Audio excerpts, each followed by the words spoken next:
face the flag. Our board member, Colette Morgan, is going to lead the Pledge of Allegiance.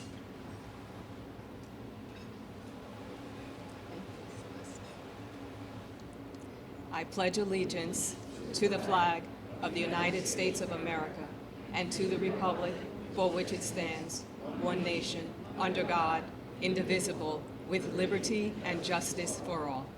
You may be seated.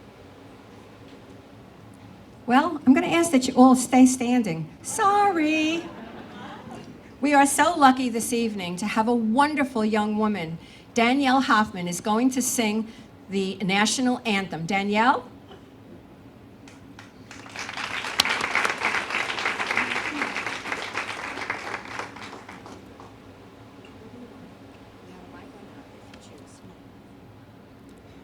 Oh, say, can you see by the dawn's early light what so proudly we've hailed at the twilight's last gleaming, whose broad stripes and bright stars through the perilous fight o'er the ramparts we've watched were so gallantly streaming, and the rockets rang glare, the bombs bursting in air gave proof through the night that our flag was still there. Oh, say, does that star-spangled banner yet wave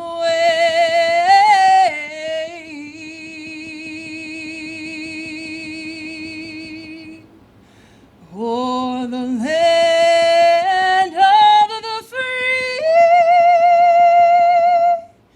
and the home of the brave?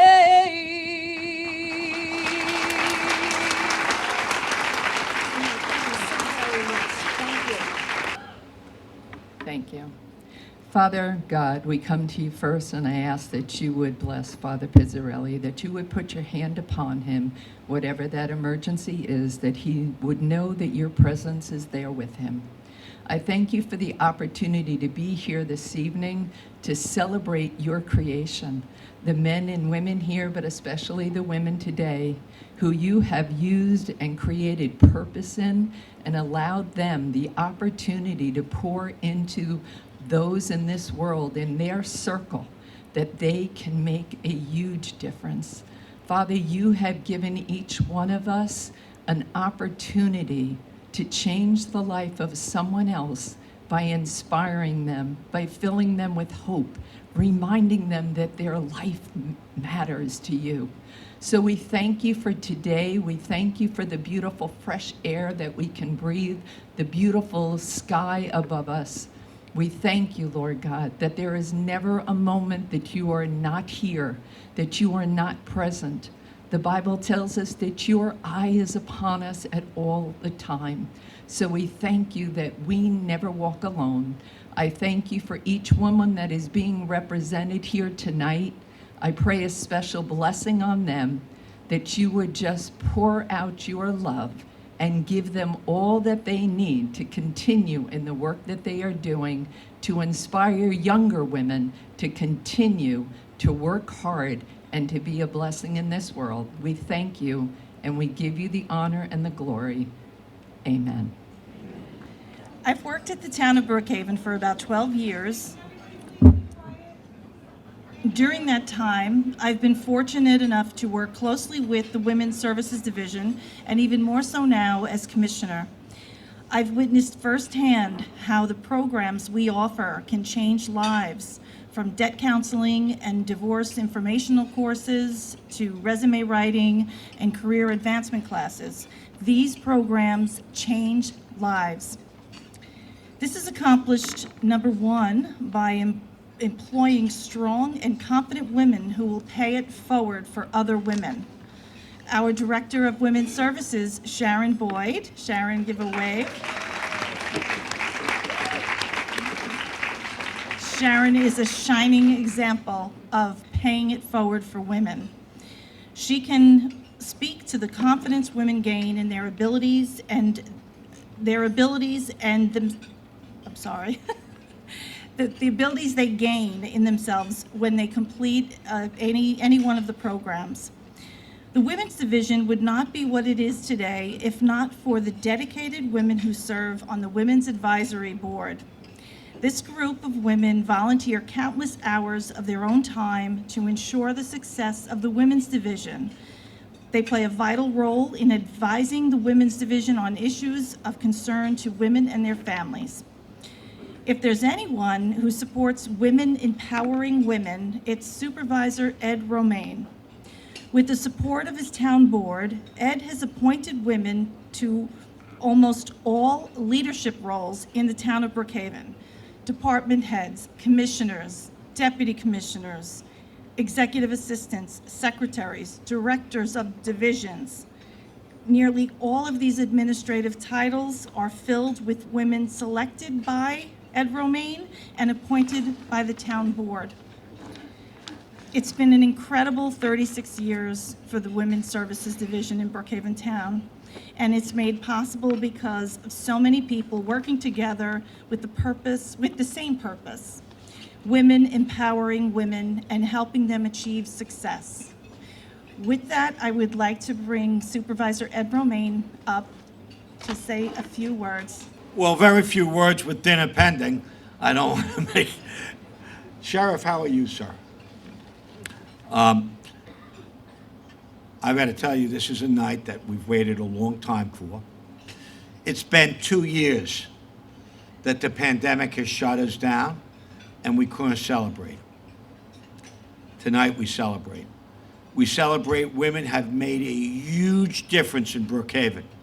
We celebrate people who have given back to their community. We celebrate those who have made this town such a better place to live. I'm always amazed when I travel around this town to meet people of extraordinary ability that we honor from time to time, and tonight we honor a number of extraordinary women that have made this town a much better place to live. I cannot thank them enough.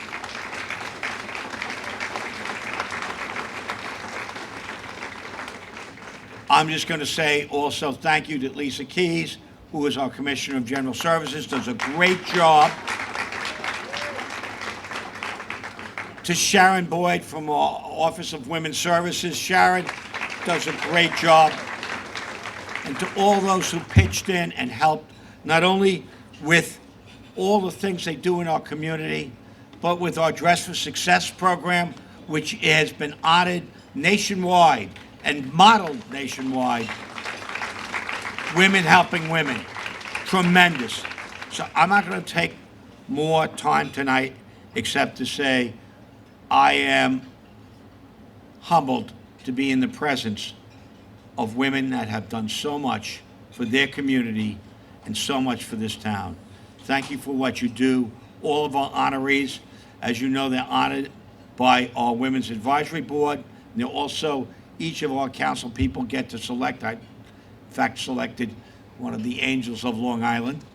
I think she's sitting over there. But take some time tonight and read the biographies of each of these extraordinary people. And when you do, understand why this town is a great place to live. And the people that are being honored tonight have a lot to do with that. So thank you, God bless. Let's get on with the ceremony. This evening, we are very fortunate and graced to have many dignitaries and elected officials. First up, and we do this kind of in order of like where you stand in the Parthenon of elected officials and dignitaries, Supreme Court Justice Valerie Cartwright, a former council person from the town of Brookhaven. Valerie? Judge Cartwright. Assemblywoman Jody Giglio. I know that Jody has given us a number of proclamations for our honorees. They will be picking them up at the end of the evening. The District Attorney, Ray Tierney, who I don't think is here yet, is represented by Alan Bodie, one of his chief assistants, and he has also given us proclamations for various individuals, including his own honoree, Leslie Anderson.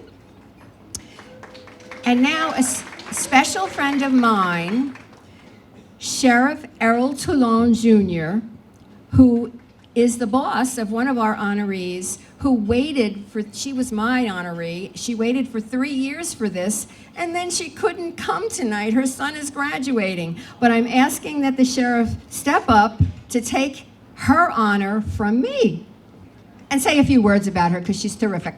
First of all, welcome, and this is working, right? Okay, yeah. I'm getting old, sorry. First of all, thank you all very much on behalf of Sergeant Erin Munkle. One of the things,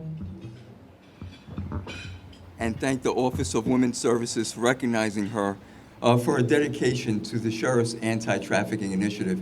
In 2018, when I took over as sheriff, I met with our federal partners about gang-related issues, and one of the first things they said to me was that they were more concerned about human trafficking in Suffolk County than they were about gang-related issues. And Sergeant Munkle, who I asked to take on this project, took it on with a zest and zeal with interviewing and creating a staff that interviewed over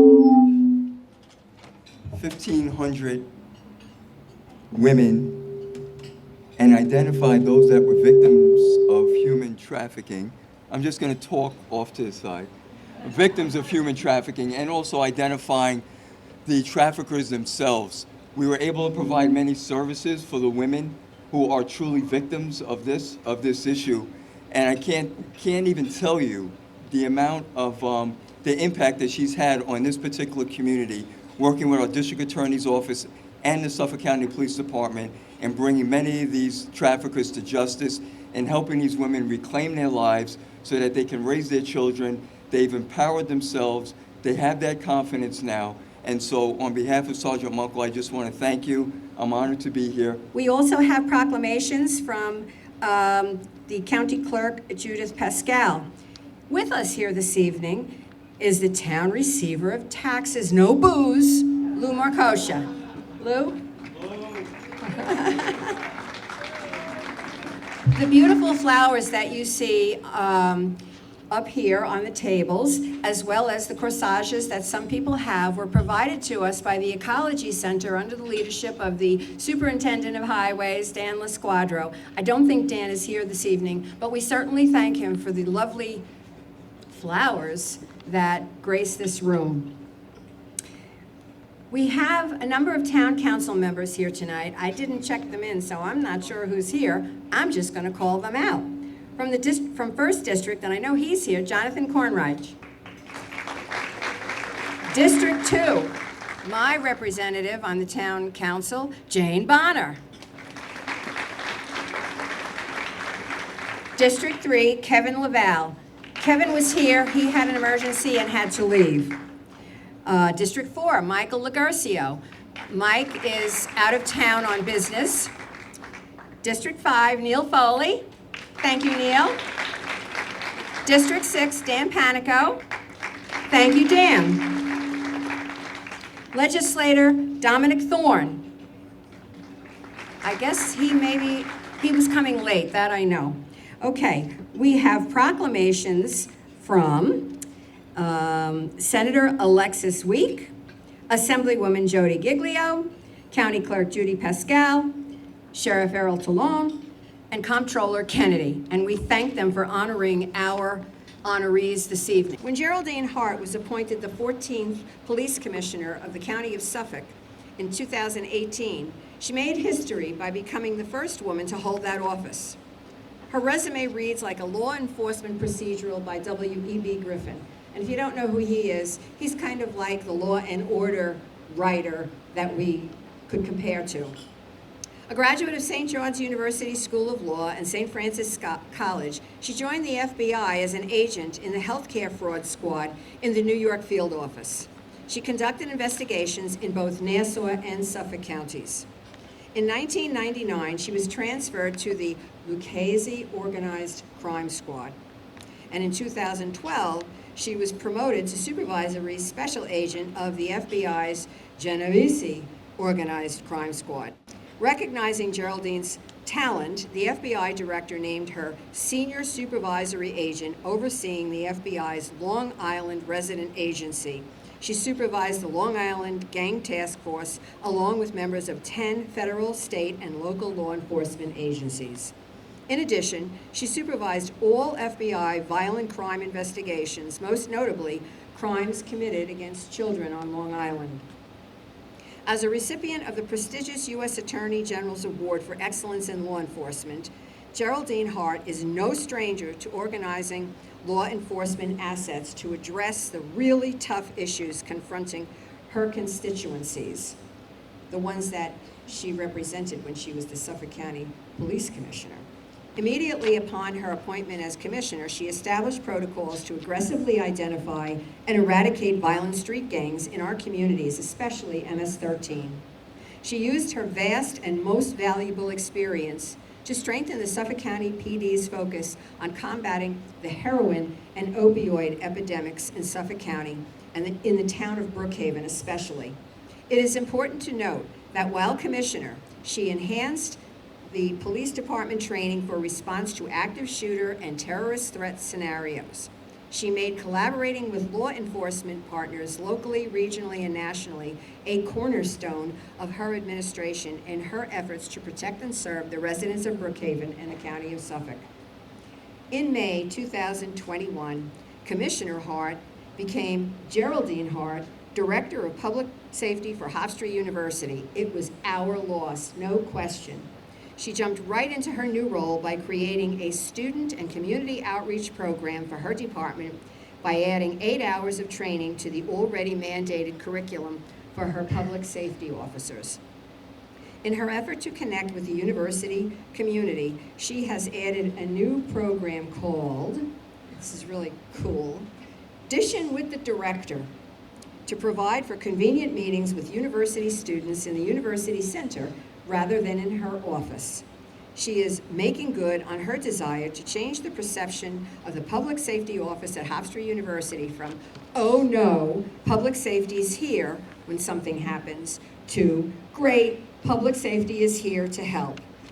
It is abundantly clear that our keynote speaker this evening is a professional who has devoted her entire career to serving and protecting the people of Long Island, Suffolk County, the town of Brookhaven, and now our children and family members at Hofstra University.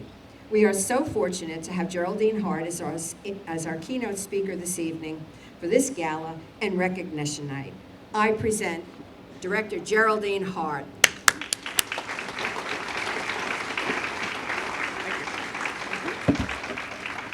Thank you, Judge McNulty, and it's great to be here.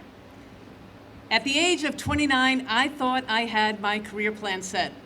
I had completed my background investigation with the FBI, the final step in making my childhood dream of becoming an FBI agent a reality. But then came a letter stating that the FBI was withdrawing my offer of employment based on something that happened in my background. Obviously, my story didn't end there, but before I get into how I persevered through that nearly life-changing moment, I would like to say that I'm thrilled to be here tonight and celebrate with you the town of Brookhaven and the Office of Women's Services 36th Anniversary Gala.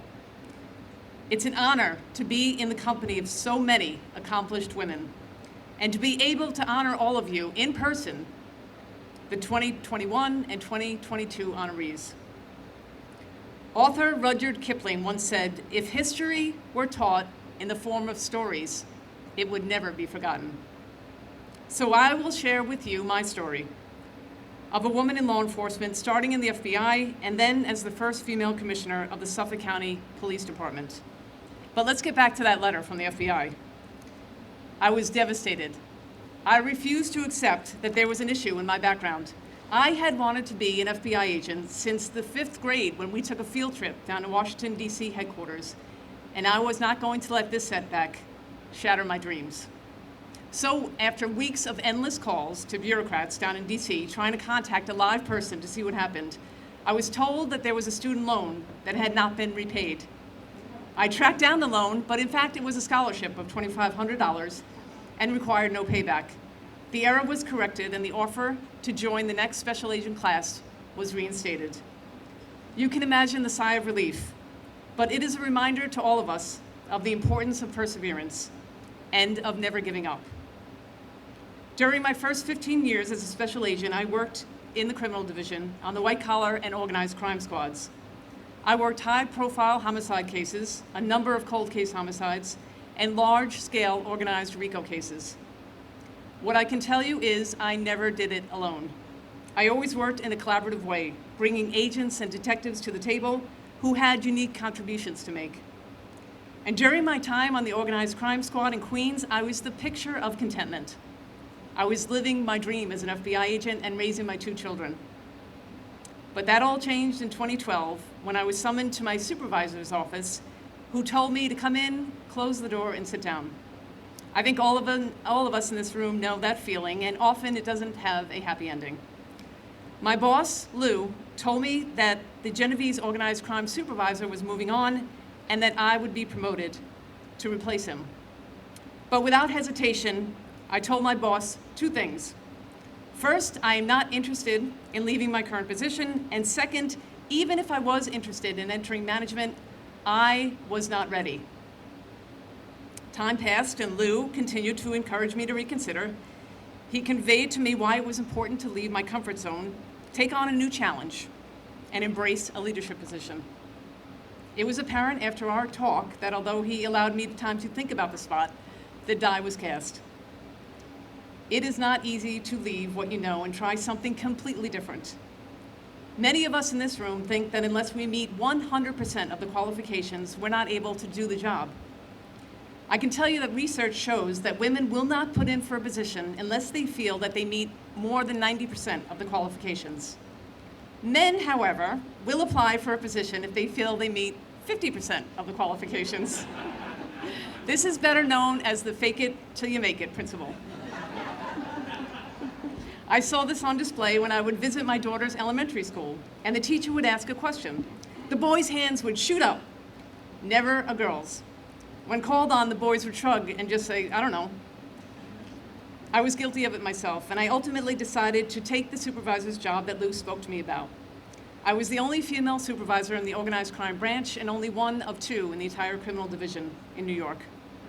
Much to my surprise, I loved the job.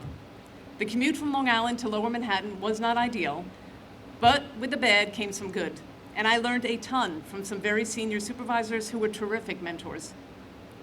So I wanted to pay it forward. And during that period and beyond, I made it a point to identify women who had what I thought it takes to be a good leader. I would approach them with a promotion that I felt they should put in for, but the vast majority felt that they were not ready.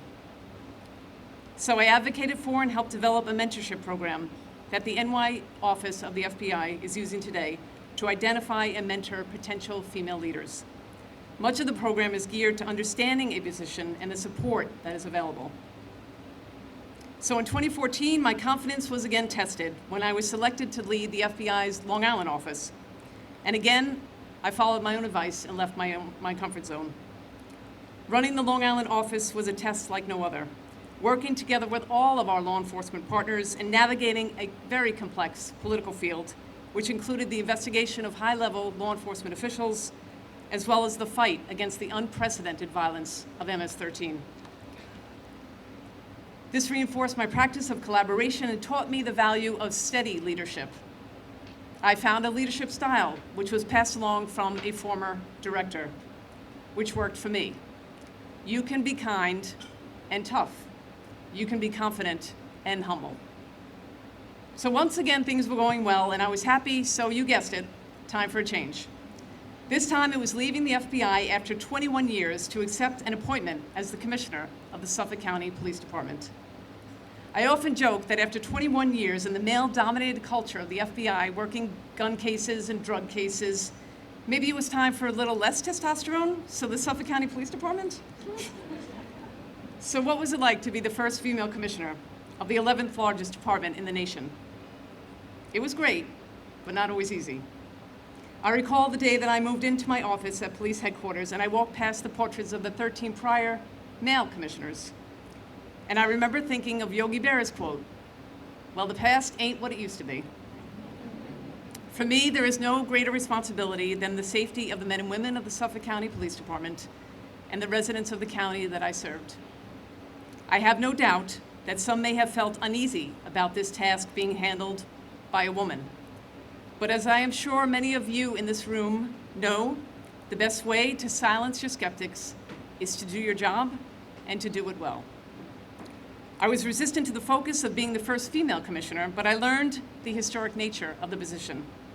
I see it through my teenage daughter's eyes, and I saw it in the face of a female officer walking across the stage to receive her promotion while her daughter looked on. I came over to the Suffolk County PD on April 9th, 2018, and the next day presided over my first promotional ceremony. I received this email the next day. "Dear Commissioner, yesterday was a beautiful ceremony and I truly appreciate your speech to our families. More importantly, thank you for being a shining example for my teenage daughters. They listened to your words and they watched your every move. They decided you were polished and perfect from your dress to your suit to your shiny shoes. The most poignant observation came from my 8-year-old niece who stated she was as happy and honored to give the first shield as she was to give the last. Welcome to our department." It is difficult to overemphasize the importance of being authentic and true to who you are. In any field, people can sense when you're trying to be something that you're not. This is especially true when you work with trained investigators. I'll give you an example. A few weeks into my role, I had to deliver my first speech to the graduating class of new recruits. The speech, which was written for me, called on me to say, "Good morning, recruits." And when they didn't answer loud enough, I was to yell, "I said good morning." I told them, "This is really not me, and you need to change this." And of course, when all else fails, a sense of humor helps. During my first few weeks on the job, I was eager to get out and meet the troops. Well, as I quickly learned in the paramilitary style of the PD, the commissioner does not always just drop in. Undeterred, one day I grabbed my assistant and I said, "Let's go visit the quartermaster and meet the folks." For those of you who don't know, the quartermaster is the building that houses all the furniture, supplies, and uniforms for the police department. So off we went, myself and my assistant Mary. We met a woman who runs the show and she offered a tour. So as we walked down a corridor, a young male police officer walked towards us with his uniform pants slung over his shoulder. He came right up to me and he said, "My pants are too long," and asked if I could get behind the counter and get him a new pair. Time stood still as we all stood staring at each other. And Mary said, "This is the new police commissioner." He slowly walked backwards, mumbling, "I'm from the 6th, I'm from the 6th. Not missing a beat, Mary turned to me and said, "He's from the 3rd. I took the opportunity to shake his hand, introduce myself, and have a good laugh. What I will always appreciate from my time in the police department was the opportunity to work with a talented team of chiefs to make the communities we serve as safe as they have ever been. Together, we successfully navigated what was the most difficult period in law enforcement as we worked to keep our officers and our communities safe during the pandemic and through the social unrest in the summer of 2020. And working together with our communities, we implemented police reform, which will continue to drive down crime and strengthen our relationship with those that we are sworn to serve. What comes naturally to women is at the core of community policing, working collaboratively with community members to problem solve together. Couple that with the shift in policing from the warrior mentality to that of our community's guardians. Each one of us in this room has a very unique story to tell. And in conclusion, I would like to share just one more. It too is the story of a woman who was summoned into her boss's office. It's the story of the first woman to lead IBM, Ginny Rometty, who was approached by her boss with the offer of a promotion to be in the line of succession to lead IBM. Her immediate response, "I am not ready." Her boss suggested that she go home and sleep on it and if she still felt the same way the next day, he would accept her decision. Well, over dinner that night, Ginny's husband asked her a simple question: when do you think you'll be ready? And she replied, 6 months. And he said, well, so will the guy who accepts the offer tomorrow. When you turn it down, the only difference is in 6 months he'll have the job and you won't. The next day, Ginny accepted the job and became the 9th Chief Executive Officer in IBM. I encourage all of you to raise your hand and be open to opportunities in your professional life that you may never have imagined. Each one of us has or will have the opportunity to summon someone into our office. Talented people, those who may not promote themselves, and simply let them know that they are ready. Thank you. I hope everyone enjoyed Commissioner/Director Hart's words of wisdom. She really is quite terrific. She's a wonderful, wonderful example for women, young and old, some old like me, many young like all of you. At this point, I'd like you to keep in mind that this celebratory gala has two purposes. I'm proud to honor the first by introducing the members of the Brookhaven Women's Services Advisory Board. I can tell you that I have served on the board since 1988, and I have in those 38 years met so many dynamic and devoted women who were so devoted to helping the women and families of the town of Brookhaven. Together with the supervisor and the town council, this board has provided so many positive and necessary services for women and families in this town. Here they are. Celeste Simpson, chairman of the board. I'm the vice chairman. Nancy Ellis, Madeline Grasso, Yvette Holer, Beverly Jefferson, Wendy Johnson, Sandra Kralik, who is also one of tonight's honorees, Colette Morgan, Corinne Newman, Denise Nostrom, Marissa Pisa. And tonight, I would like to introduce once more Sharon Boyd, who makes it, whatever it happens to be, happen on a regular basis. Sharon, where are you? There she is over there, light blue dress. Yay!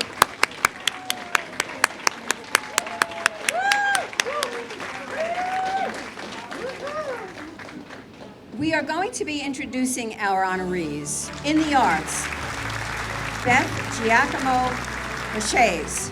In business, Anna Kirk. Community service professional, Ida Timmons. Community service volunteer, Judith Betts. In education, Lauren Rodden. In government, Adeline Rose.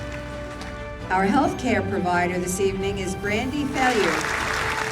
Law enforcement first responder, investigative sergeant Erin Munkle. Legal profession, Leslie B.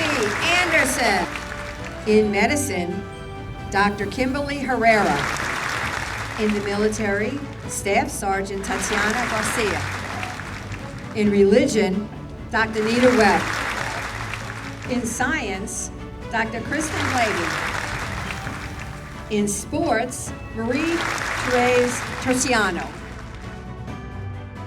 Ladies and gentlemen, at this point in time, I'd like you to please rise, put your hands together for the honorees for the 2021-2022 year.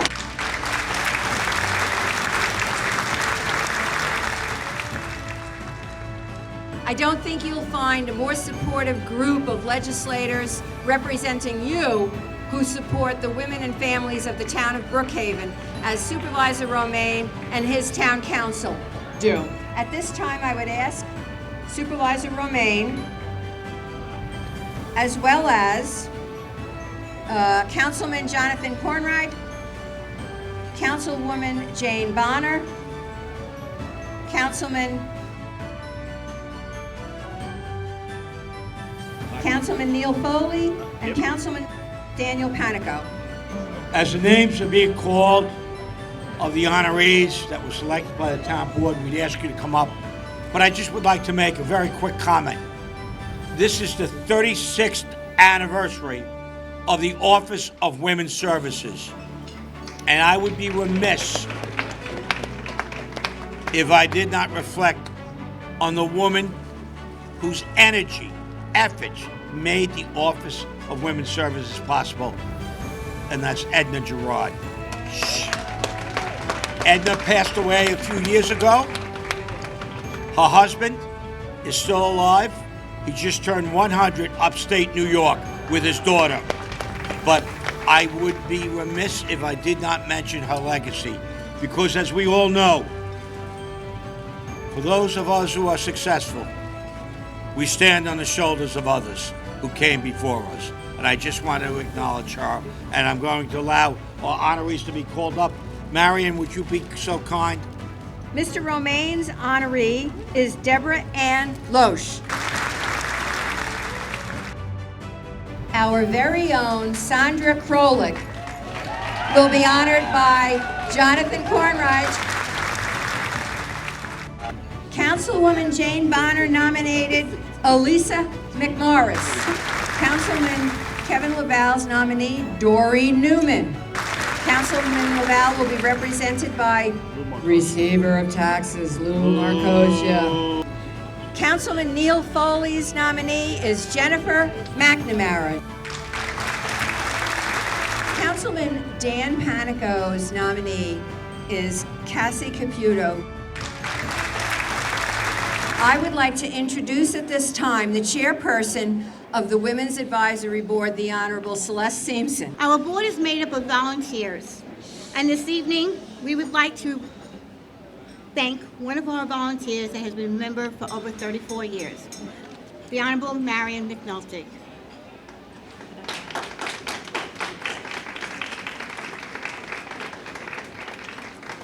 Thank you. Thank you so much.